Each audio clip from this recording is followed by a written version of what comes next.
पर्वत से पिघलनी चाहिए, हिमालय से अब कोई गंगा फिर निकलनी चाहिए। हंगामा करना मेरा मकसद नहीं, मेरी तो कोशिश है कि सूरत अब बदलनी चाहिए। आप लोग का विश्वास चाहिए ताकि मैं आपके सेवा में और आगे बढ़ सकूं, काम कर सकूं। और इस बार ये चुनाव हम सबको मिलकर जीतना है और हम सबको मिलकर लड़ना है और एक साथ ऐसा मतदान देना है कि सामने वाला का खाता ही नहीं खुल पाए। आज पहली बार हो रहा है ये, इसलिए मैं आपको कहना चाहता हूँ कि जो देश के हालात पहले ईमानदारी से कहा जाए तो पार्टी से चुनाव लड़ रही थी, अब आगे बढ़ के जनता चुनाव जीतने का प्रयास कर रही है। इंडिया गठबंधन के साथ 4 चरण के जो चुनाव हुए हैं, इसमें देशभक्त और अंधभक्त के बीच में चुनाव हुआ है।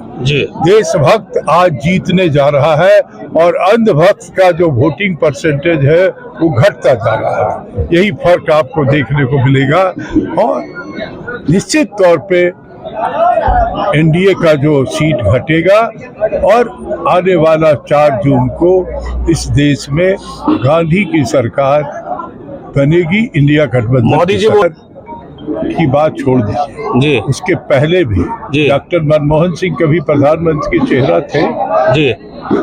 सोनिया गांधी को प्रधानमंत्री बनाया गया, सोनिया गांधी ने कह दिया कि मैं नहीं बनूंगी और डॉक्टर बनूंगी। वीपी सिंह प्रधानमंत्री के चेहरा थे, चंद्रशेखर थे, राजीव गांधी थे चेहरा, उनको 450 सीट मिला था। उन्होंने कभी संविधान बदलने की बात नहीं की थी। उन्होंने कहा कि इस देश के 1 रुपये में 4 आना लोगों के पास पहुंचता है, 75 पैसा नहीं। उसके लिए उन्होंने काम किया। यही फर्क है। 4 लाख वोट से संगठन को उनको करना क्या है? तो मोदी जी के नाम पे लड़े थे और 7 लाख वोट आ गया, उसको खुद ही परेशान हो गया कि बाप इतना कहाँ से आगल होगा। और इस बार भी वही सोच रहे हैं, लेकिन इस बार मोदी जी का काठ का हांडी जल चुका है, वो नहीं दोबारा। एक और सवाल, पार 400 पार उनका है, इस बार पार्लियामेंट पार होने वाला है। मेरा बचपन अब चुनाव के दौरान आई हूँ, प्रत्याशी के तौर पर आई हूँ, बहुत अच्छा लग रहा है। मैं बिल्कुल यहाँ की जनता को करूंगी, आगे बढ़ के उनके लिए सेवा करना चाहती हूँ। देखिए, बदलाव तो पूरे रांची में आप देख सकते हैं, बदलाव की हवा आ चुकी है। जहाँ भी जा रहे हैं आपको बताए तो हमें लोगों तक मुद्दे भी नहीं लेके जाने पड़ते, लोग हम तक मुद्दे लेकर आ रहे हैं और कह रहे हैं कि हम आपके साथ हैं। ये है लोगों के अंदर की बात, क्योंकि 10 साल में जो लोगों ने विश्वास दिखाया है वो ठग गए हैं और उनका दिल टूटा है और ये बात दिख रही है सबको। आप यशस्विनी जी शुरू से हिंदपीढ़ी में आ रही है, जैसा कि आपने कहा बचपन से आ रही है, हिंदपीढ़ी शुरू से ही मूलभूत सुविधाओं से वंचित रहा है। जी देखिए, क्या है कि अगर आप सुविधा की बात करते हैं तो पूरे रांची में आपको बता दें तो बिल्कुल ऐसा है कि प्रगति और विकास की जरूरत है और मैं समझती हूँ कि हाँ, हिंदपीढ़ी भी उनमें से एक जगह होगा जिसमें प्रगति और विकास की जरूरत है। पर मेरे पिता ने काफी काम किया है यहाँ पर। यहाँ के आप कितने भी लोगों से पूछ लीजिए, मेरे पिताजी का जो भूमिका रही है हिंदपीढ़ी में और हिंदपीढ़ी के एक घर के साथ जो रिश्ता है उसे आगे लेके जाने की जरूरत है। यहाँ के लोगों के लिए जो सुविधाओं की बात की आपने, मैं आगे लेकर जाऊंगी और मैं भी काम करूंगी। 10 साल में आप कह रही हैं कि हम लोग पीछे चले गए, वो लोग कह रहे हैं कि आप लोग 70 साल में डुबा दिए पूरा भारत को। वो लोग तो कहेंगे ही, तो उनके हिसाब से देश का जो इतिहास है, आजादी की जो लड़ाई है, ये सब तो कुछ हुआ ही नहीं है, क्योंकि 70 साल में तो काम हुआ नहीं है। काम तो उनके हिसाब से 2014 के बाद ही हुआ है। पानी की जो समस्या है तो वो तो पूरे रांची में है और अगर हिंदपीढ़ी में भी है तो वो देखने की जरूरत है, क्योंकि पानी में क्या होता है कि अंडर वाटर जो पानी का लेवल होता है गर्मी में वो कम हो जाता है। तो उसका अब रांची भर में नगर निगम के साथ बैठकर आपको एक प्रॉपर रोड मैप और प्लान बनाने की जरूरत है। तो उस पर तो बिल्कुल काम होना चाहिए, उस पर तो काम करेंगे ही। और जैसे कि आपने कहा पानी एक हो गया और दूसरा कौन सा समस्या बता दूं, यहाँ पर मैं कोई राजनीतिक बातें करने भी नहीं आई हूँ, मैं काम करने आई हूँ, क्योंकि मेरा जो एक्सपीरियंस भी रहा है, मेरा प्रोफेशनल एक्सपीरियंस, मैं एक वकील हूँ, मैं वकालत करती रही हूँ, मैं जानती हूँ कि ह्यूमन राइट्स क्या होता है और स्वास्थ्य एक ह्यूमन राइट होता है। ने पूरा हिंदपीढ़ी खासकर वार्ड नंबर 23 वार्ड नंबर 22 में अपने प्रत्याशी यशस्विनी सहाय से को अपनी मूल समस्या है जो हमारी जो जल का समस्या है, सफाई का समस्या है, हॉस्पिटल का समस्या है, मैदान का समस्या है, उन समस्याओं तमाम समस्याओं से उनको अवगत करवाया। उन्होंने आश्वासन दिया है कि जैसे मैं जीत कर आऊँगा इन तमाम समस्याओं को पूर्ण रूप से इन्हें समाप्त करूँगा। उनकी और हम लोगों की ख्वाहिश है कि हमारे लोकप्रिय सांसद पूर्व सांसद जो रहे हमारे माननीय आदरणीय और ख़ासकर हिंदपीढ़ी के गार्जियन श्री सुबोध कांत सहाय जी की जो प्रत्याशी है, उनकी सुपुत्री सुश्री यशस्विनी सहाय, मैं उन लोगों को उनको दुआ करना चाहूँगा अपने तमाम हिंदपीढ़ी की तरफ से कि वो जीत कर पाए। हिंदपीढ़ी के लिए बिल्कुल, जब मुझे अपनों ने ही लूटा, हमारा ही घर में बहुत कुछ की कमी है, तो अभी हम लोगों का सिर्फ और सिर्फ ये मकसद है कि जो बीजेपी को हराएगा उसके आधार पर हम लोगों उनको वोट देंगे। यशस्विनी से के आने से कुछ बदलाव होगा? बिल्कुल बदलाव होगा। आज पूरे हिंदुस्तान में बदलाव की लहर दौड़ रही है। खाली जी वर्षों पुराना सपना पूरा होने जाएगा, क्या कहेंगे? अल्पसंख्यकों के क्षेत्र में दौरा कर रहे हैं सुबोध जी और यशस्विनी जी। अल्पसंख्यकों से तो वोट ऐसे ही मिला, क्या मकसद है? बहुसंख्यकों की तरफ क्यों नहीं जा रहे? देखिए, जब प्रथम चरण हुआ था, शुरू में जब प्रथम चरण हुआ था उस समय 102 सीटों की मतदान हुई थी। उस समय जो रेशियो था, वोटिंग परसेंटेज था, करीबन हर लोकसभा में 30% 35% का वोटिंग हुआ था। उसी समय से बीजेपी का जो जुमला था वो एक ही कम्युनिटी को टारगेट करने लगा। पहले चरण के बाद वो सिर्फ एक ही कम्युनिटी को, मुस्लिम को टारगेट करने लगा कि जितनी भी संपत्ति है, जितनी भी उनका जगह है, इतना तक कि बोला गया था कि जितने भी हमारे बहुल संख्यक के जो महिलाएं उनका मंगलसूत्र बेच दिया जाएगा।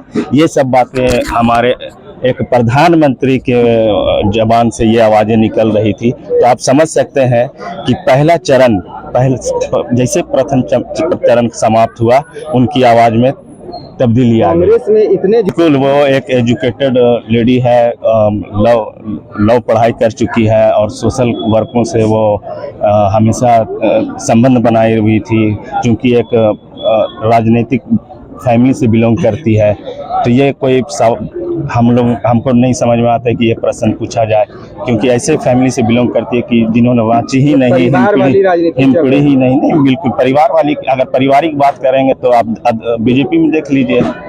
बीजेपी जो बिल्कुल बिल्कुल वो बात मैं नहीं कह रहा हूँ, मैं आप बात कह रहा हूँ कि वो नई लेडी है, वो पुरानों को ना काम मिलना चाहिए था, मौका मिलना चाहिए था। बिल्कुल वैसा ऑप्शन कांग्रेस पार्टी ने से लोगों का नाम आया था, चले गए। तो पहला यशस्विनी सहाय का नाम जो चयन हुआ तो कांग्रेस पार्टी ने उनको सेट और सीपी सिंह जो है टोपी पहनाने का काम कर रहे हैं। मैं आपको बता दूं, ये जो लोकसभा का महापर्व आया हुआ है, तमाम लोग मीडिया से लेके लोग परेशान है। अब देख रहे हैं जिस तरह से 10 साल में जो मोदी जी ने जितना भाषण दिया, खाली क्या इस बार जो कह रहे 400 पार, तो इस बार हम लोग को ये खासकर मुसलमानों को मैं एक अपील करना चाहता हूं कि आप 25 तारीख को जरूर निकले। वोट आपका वोट ही केंद्र में हम लोग को संविधान को बदलना से रोक सकता है और लोकतंत्र को खत्म होने से बचा सकता है। तो ये मुसलमान को देखना होगा, सोचना होगा कि जिस तरह मुसलमान हम लोग खाली आज गोश्त खा के मछली खा होना होगा। और तमाम लोगों में बता दो, अपने घर से जितने भी लेडीज है जो उस लायक है वोट देने के लायक, अगर आपका वोट का जो भी प्रॉब्लम है पहले पता कर लीजिए और इसको जानकारी लीजिए और वोट जरूर दीजिए। इसी तरह को वोट के लिए जरूर निकले, एक एक आदमी निकले और वोट दे, और मोदी को ये वोट का चोट से हम लोग हटाने का काम करेंगे। देखिए, ये यशस्विनी सहाय जो आज हिंदपीढ़ी में आए हैं, ये पहली बार नहीं है, ये बचपन से आए हुए हैं और घर की हमारी बच्ची है और हम लोग बढ़ चढ़कर इस बार इनको सपोर्ट कर रहे हैं। वोट करना है, कांग्रेस को जिताना है। जिस तरह आसाम के जो मुख्यमंत्री राम मंदिर पे बोले हैं, पता नहीं हम लोग को नहीं समझ में आ रहा है कि इन लोग भगवान को बचाने निकले हैं।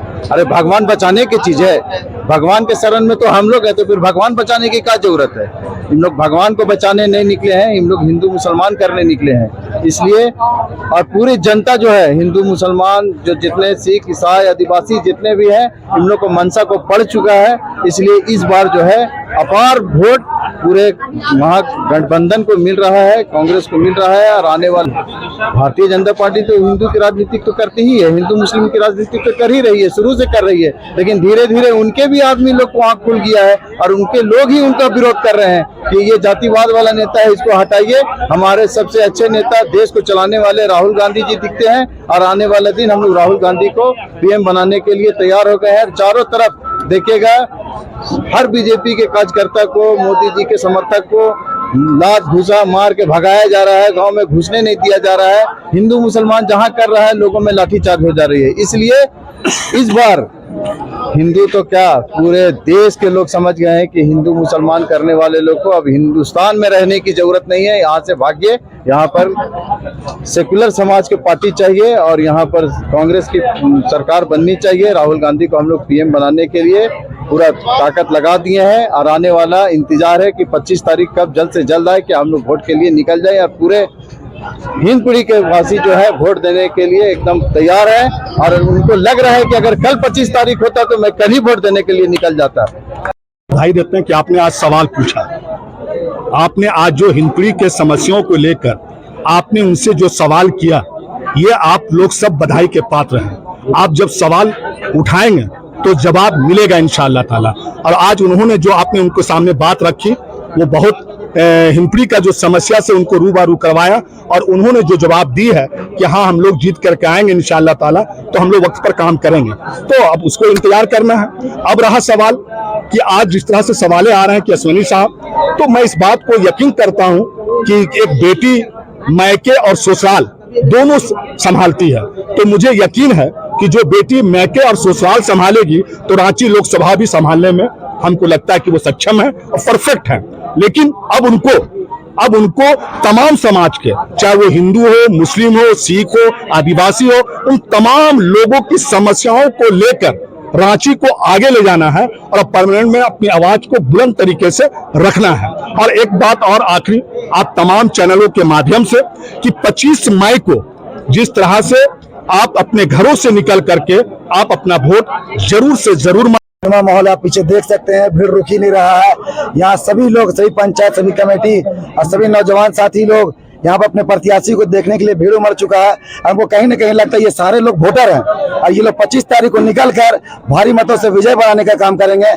हमेशा हिंदपीढ़ी अव्वल रहता है हर चीज में और वोट देने में भी अव्वल रहेगा। यहाँ के नौजवान साथी प्यार है, बिल्कुल प्यार है। कहीं न कहीं आप प्यार देखने को आपको झलक रहा है। राहुल गांधी का प्यार यहाँ भी है। आप तो कार्यकर्ता है ना सर? बिल्कुल, मैं कार्यकर्ता भी हूँ और कहीं न कहीं आपको देखने को मिल रहा है सिर्फ ठगने का काम किया जा रहा है। ना अल्पसंख्यक खुश है, ना हमारे नौजवान खुश है। बेरोजगारी बढ़ते जा रही है, महंगाई बढ़ते जा रही है, किसी भी मुद्दा पे लड़ाई लड़ ही नहीं रहा, सिर्फ धर्म के नाम पे लड़ाई लड़ रहा है। कहाँ से जीत पाएगा? लोग समझ चुके हैं ये ठगने का काम कर रहे हैं और सिर्फ महागठबंधन हर जगह से जीत रही।